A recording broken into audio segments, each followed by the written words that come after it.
હે guys, welcome to back my new vlog day 8ના વ્લોગમાં તમારું હાર્દિક સ્વાગત છે। આજે અમે છીએ રાણેવાડાની અંદર અને અહીંયાથી જવાનું છે અમારે 140 કિલોમીટર જેટલી આજે સાયકલ ચલાવવાની છે। અત્યારના 4:30 જેટલો કંઈક ટાઈમ થયેલો છે। મસ્ત મજાના નાઈ ધોઈને ફ્રેશ થઈ ગયા છે અને હવે અહીંયાથી રાણીવાડાથી અમે નીકળવા કર્યા છીએ ધીમે ધીમે અગાડી, કેમ કે સવારમાં સારી સાયકલ ચાલે એટલે આજે થોડાક વહેલા ઉઠી ગયા છે અને હવે નીકળવા કર્યા 140 કિલોમીટર। અહીંયાથી રામદેવડા રહ્યું છે 310 કિલોમીટર જેટલું। વિચારથી 16 તારીખે બીચ છે, બીજના દિવસે બીચ ભરી દઈએ, સાંજ સુધીમાં પહોંચી જઈએ। બાબાની કૃપા રહે તો આપણને ત્યાં ગમે તેમ કરીને બીજના દિવસે દર્શન કરવા પહોંચાડી દેશે। બાકી સામાન પેક કરી દીધું છે, ચલો હવે અહીંયાથી નીકળીએ। તો ચલો ગાઈસ, આપણે રેડી થઈ ગયા છે ને આપણી સાયકલ પણ રેડી થઈ ગઈ છે। હવે ધીમે ધીમે અહીંયાથી નીકળીએ ભીલમાલ તરફ। બાકી 130-40 કિલોમીટર જેટલું કાપશું, કેમ કે 300 કિલોમીટર જેટલું રહ્યું છે। બીજના દિવસે ગમે તેમ કરીને આપણે ત્યાં પહોંચી જઈશું। કંઈ વ્લોગમાં કન્ટિન્યુ બન્યા રહેજો।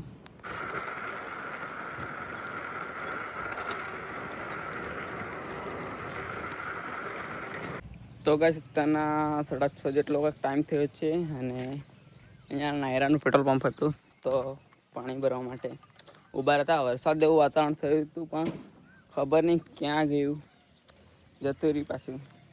ગરમી ચાલુ થઈ જશે હવે અડધો કલાકની અંદર। એવી ગરમી ચાલુ થશે ને ભાઈ, વાત તો જવા દો। રાજસ્થાનમાં ને ગરમી થાય પ્લસ માટી બહુ ઉડે છે। તો ચલો ધીમે ધીમે નીકળે। હમણાં સવારથી જેટલી ખેંચ્યા ને એટલી ખેંચી લઈએ, પછી આરામ કરીએ ગાડીથીને। લગભગ ઓલમોસ્ટ 20 કિલોમીટર જેટલી સાયકલ ચાલી ગઈ છે અત્યાર સુધી।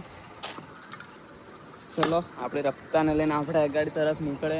બાકી આપણા ગોકુભાઈ પેલા ઊભા છો, મોબાઈલ જોવે છે, રીલ અપલોડ કરી અમે લોકોએ। તો ચલો ધીમે ધીમે નીકળે। બાકી વ્લોગમાં કન્ટિન્યુ બન્યા રહેશો અને આપણી યુટ્યુબ ચેનલમાં તમે નવા હોય ને મિત્રો તો સબસ્ક્રાઈબ ના કર્યું તો પહેલાં સબસ્ક્રાઈબ કરી દેજો અને બેલ આઇકનને ઓન કરો, જેથી કરીને અમારા વ્લોગ જેવા આવે ને તેવા સીધા તમને નોટિફિકેશનમાં જોવા મળી જશે। તો ફાઇનલ ગાઈસ, આપણે પહોંચી ગયા છે ભીલમાલ।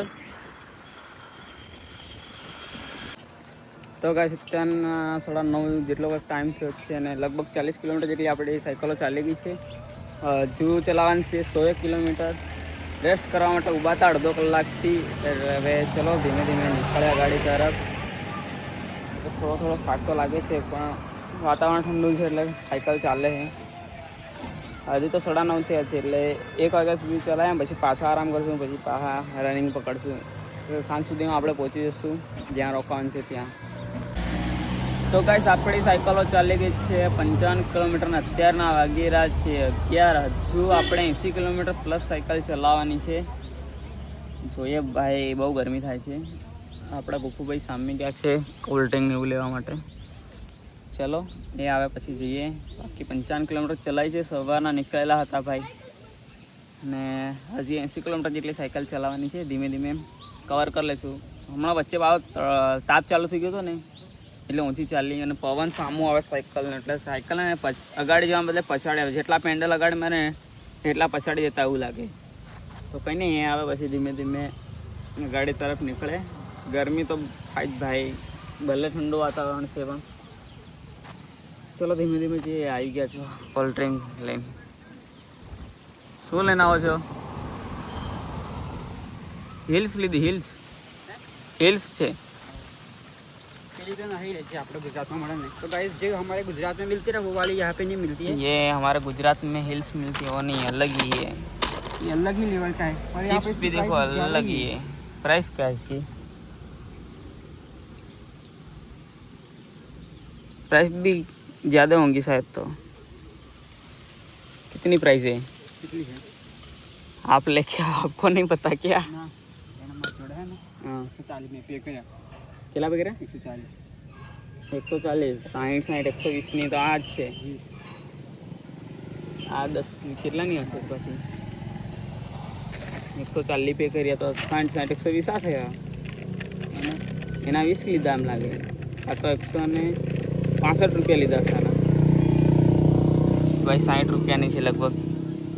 ચલો હવે થોડી વાર રેસ્ટ કરી પછી નીકળે આ ગાડી। તો ગાઈસ, અહીંયાથી જીવાણા રહી છે 14 કિલોમીટર અને આપણી સાયકલ ચાલી ગઈ છે 70 કિલોમીટર પ્લસ। હવે અહીંયાથી 14 કિલોમીટર થાય, 14 કિલોમીટર કાપીને રેસ્ટ લઈએ અને પછી પાછા સાયકલ ચાલુ રાખીએ। હજી 50 કિલોમીટર જેટલું બાકી છે આપણે જ્યાં રોકાવાનું છે ત્યાં। તો ગાઈસ અત્યારના 1:20 જેવું કંઈક ટાઈમ થયો છે અને અહીંયા આરામ કરવા માટે ઉભા છે. 1 કલાક રેસ્ટ લઈ લઈએ. હવે કેટલું બાકી 60 કિલોમીટર. હવે રોકાવાનું 60 કિલોમીટર છે હજી, એટલે 1 કલાક આરામ કરીને પછી ધીમે ધીમે નીકળી જઈશું. 8-9 વાગ્યા સુધીમાં તો આપણે ફાઇનલી પહોંચી જઈશું જ્યાં રોકાવાનું છે ત્યાં. ઓકે.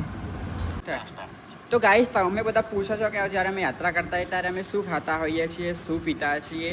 તો આજે તમને બતાવીએ કે ગાઈસ અમે છે ને અમે યાત્રા પર હોઈએ ને ત્યારે અમે દિવસમાં ખાલી એક જ ટાઈમ જમીએ, એ પણ સાંજે જ અમે પેટ ભરાઈને જમતા હોઈએ છીએ. બાકી છે ને બપોરે અમે એટલું બધું ખાસ જમતા નહીં, ઓનલાઈન નાસ્તો કરી લઈએ કાં તો કોઈ ફૂડ ખાઈ લઈએ. તો જેવી રીતે અમે સ્ટોકમાં ફૂડમાં શું રાખીએ, તમારી જોડે સ્ટોકમાં આ તો બધું ખતમ થઈ ગયું ને, તો આજે હમણાં બજાર ગયું ને તો ત્યાંથી અમે પાછું છે ને જેવો 3 કિલો કેસર કેસર કેસર નથી, જે બી હા, કેરી જે છે બી એક ભૈયા આપી છે અને અમે થોડા કેળા અને 3 કિલો એ બી હા, અને બીજું બધું છે ને બેગમાં છે. બીજું બધું સામાન ભાઈ ગાઈસ આ એક ભાઈ હતા અહીંયાના, એમને આપ્યું છે અમને. તો જો ભાઈ અમે સ્ટોકમાં 3 કિલો કેરી લીધી છે અને ગમે તે કેરી જ છે ને, કેરી જ છે, બદામ કેરી હશે. બદામ કેરી છે. આને ગોળીને ખાવાની કે ના કાપીને ખાવાની, ઘોળેલી ભાઈ ચલો બને. हम पहले केरी खा लेते हैं. ઓકે, ખાઈ લઈએ. તો ગાઈસ અત્યારે તો સવાર પડી ગઈ છે, પણ 140 કિલોમીટર સાયકલ ચલાવીને આપણે કાલ સાંજે પહોંચી ગયા હતા. હવે અહીંયાથી રામદેવડા રહ્યું છે 170 કિલોમીટર. તો કંઈ નહીં, હવે અત્યારના 5:30 વાગી ગયા છે, ઉઠી ગયા છે ને હવે ધીમે ધીમે પછી પાછું કાપીએ. બહુ થાકી ગયા એટલે આવીને સૂઈ ગયા. ક્લિપ પણ આપણે નથી લીધી. કંઈ નહીં મિત્રો, યુટ્યુબ ચેનલ નવા સબસ્ક્રાઈબ કરી દેજો. બાકી હવે બીજા વ્લોગમાં પાછા મળીએ.